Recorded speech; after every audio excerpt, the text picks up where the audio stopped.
Hello there, my name is Valerie White-Williams and I'd like to welcome you to my channel, Cosmic Splendor, where I get to talk about spirituality, astrology, and how to feel safe in our changing world. So today what I'm going to do is talk about grounding, how I was taught grounding at the Washington Psychic Institute, and then I'm going to end up giving you a short grounding meditation. So I'm super excited to talk about grounding with you.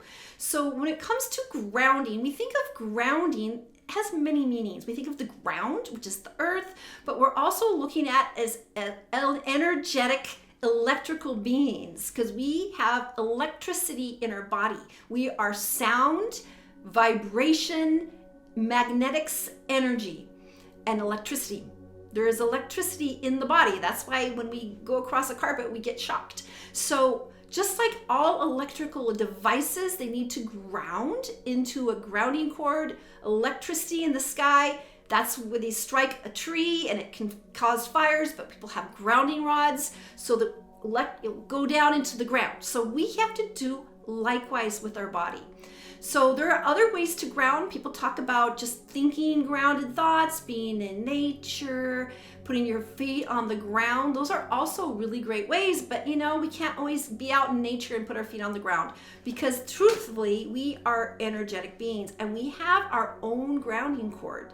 So I'm going to share that with you. So when we do grounding, this is a form of meditation. It's more of a focused meditation. It's not like watching your thoughts in that style. It's a bit more active, but it's helping you learn how to tune into yourself as an energetic being. So if you want to, you can close your eyes while I talk about what to focus on, and then we're going to do the meditation. So our grounding cord is at the base of our spine.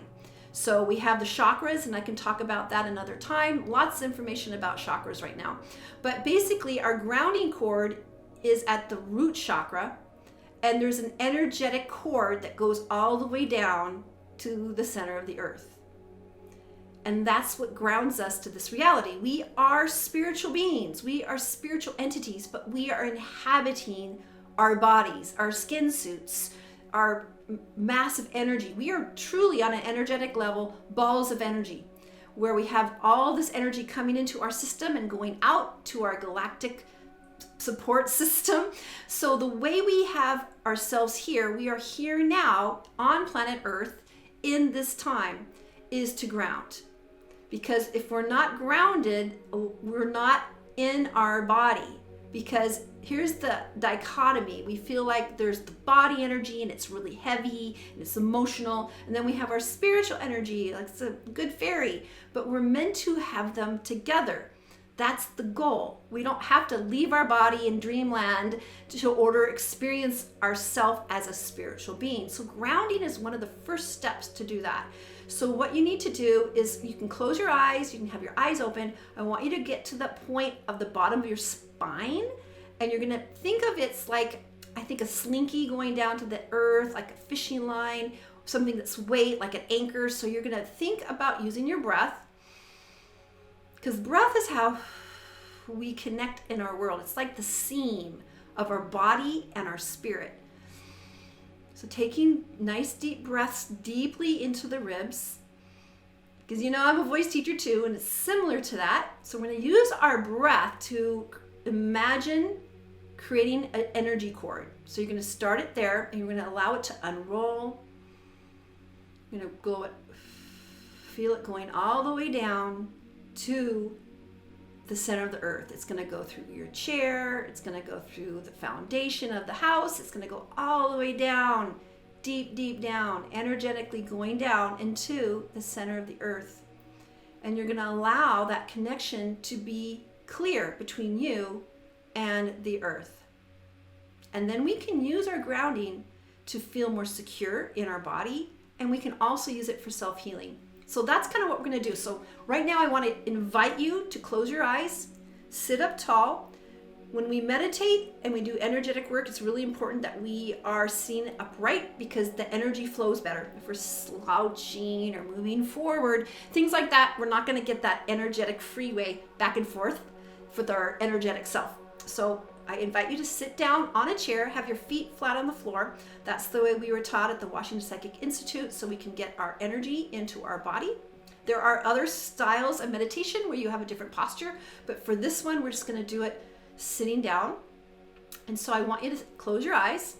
I'm not going to close my eyes, but I want you to close your eyes because I want you to focus on your internal sensations. So the first thing we're going to do is we're just going to take some nice slow breaths. We're going to take an inhale and then exhale. I'm going to do one more. And then exhale. And then we're going to do one more. Inhale.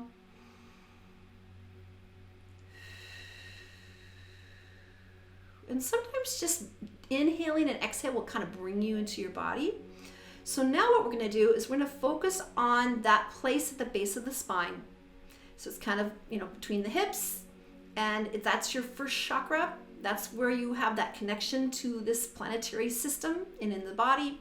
So now I want you to think of that energy system there, and then you're going to allow this cord to just drop down. It's going to be really easy.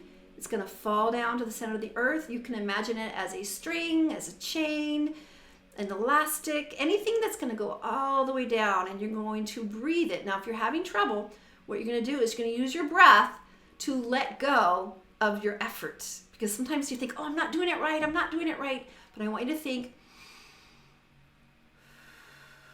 you can do this, and you can feel it. We're tuning into our body and the energy that our body inherently has. So you're going to feel that energy in this first chakra. You're going to take a breath. And in the breath, you're going to let it go all the way down. It's going to go down through the seat that you're sitting on, through the floor, through the foundation, through all the layers of the earth. It's going to go all the way down instantly, because we're spirit. We can create a strong connection to the mother in the middle of the earth. And so now that you have that connection on both sides, you're going to use your breath to make it stronger. So you're going to visualize inhale, and then you're going to blow it all out down your grounding. And the more you do this, the more you strengthen your energetic connection to the earth. So we're going to take another big breath.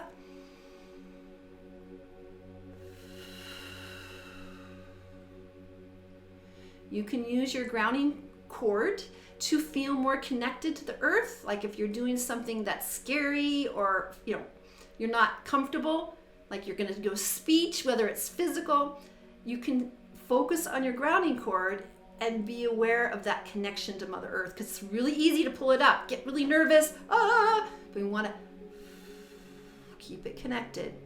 Keep it connected. Now, another thing you can do with your grounding cord is any emotion or something that you don't want in your space, your energetic space, you can just think of breathing it all the way down, letting it go.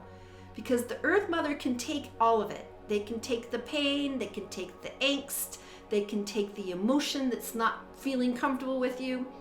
You can breathe it all down, because we are in control of our energy system, because that's what we are. We're an energetic system wearing skin suits. And so we have not been taught this. We have been taught to be mental, to listen to the experts because they know, but they really are corrupt and making money on us. So our freedom is not from outside of us, it's within. And this is how we raise our vibration. So we're going to talk about grounding a little bit more. Inhale. Exhale, breathe out everything that's keeping you from feeling confident about this skill. And just like anything else, the more you do it, the more you'll strengthen your ability to feel when you're grounded and when you're not. And when we were students, we would play exercises with each other. And we'd go into grounding, and then we would just try to push each other over. And then you're going to let go of your grounding. So I'm going to let mine out. Bring it back. Okay, so now I'm not as grounded. I'm a little more flighty. So my grounding isn't as connected. And so we try to push each other, and you could actually move people more. It's really interesting to play games like that, because now I'm going to have my grounding connect again. Take it all the way down. And then it feels like you're plugged into the Earth Mother.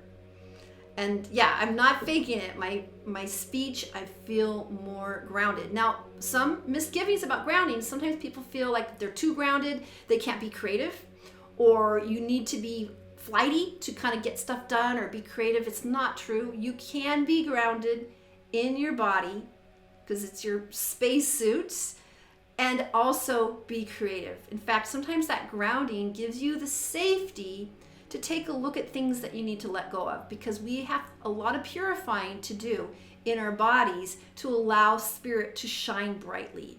So that's one of the problems we have right now, is there's so much coding, there's so much negativity, there's so much junk all over that we have to learn to let go of it, because we're kind of porous and we take on energy.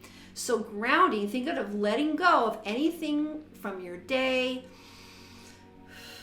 that argument you might have had with a colleague, a tense drive, everything can go down. You can let all of it go, all of it. And here's the thing, sometimes people hold on to things because they want to remember what it feels like to be stressed. That doesn't work. You don't need to do that. You can just let everything go down your grounding, because it doesn't serve you. It does not serve you. You still remember. You don't need to hold on to pain to remember to avoid pain. That doesn't make any sense. So even if you have pain, discomfort, it's a great foundational tool. In fact, when we started doing the clairvoyant training, grounding was number one. That was the number one lesson, is how to be grounded. And to be honest, I'll say I was not a naturally grounded person. I'm quadruple Gemini, so I'm very hyper. But knowing how to ground and remembering to ground when I need to has been a game changer for me. So this has been kind of a meditation, kind of not, but if you go back and listen and close your eyes and visualize what I'm telling you, I think you will find the practice being very helpful. All right, if you have any information or any questions about grounding, I'd love to hear other ways to ground, because of course this isn't the only one, but it's a real solid one because it tunes us into our energetic frequency in our body. That's how we are. Our body is animated by our spirit, and our spirit is energetic and it is electrical. So I hope this helps. I'd love to hear comments from your experiences of using this grounding technique in meditation. You can also do it with your eyes open. It really depends, but it's easier to start with your eyes closed so you can visualize it. All right. I love you guys, and I look forward to making more videos for you soon. So just let me know what you need to hear. If you have any questions, I'd love to have it, and I would love any suggestions about videos to make in the future. All right. Love you guys so much, and I'll see you next time. Bye.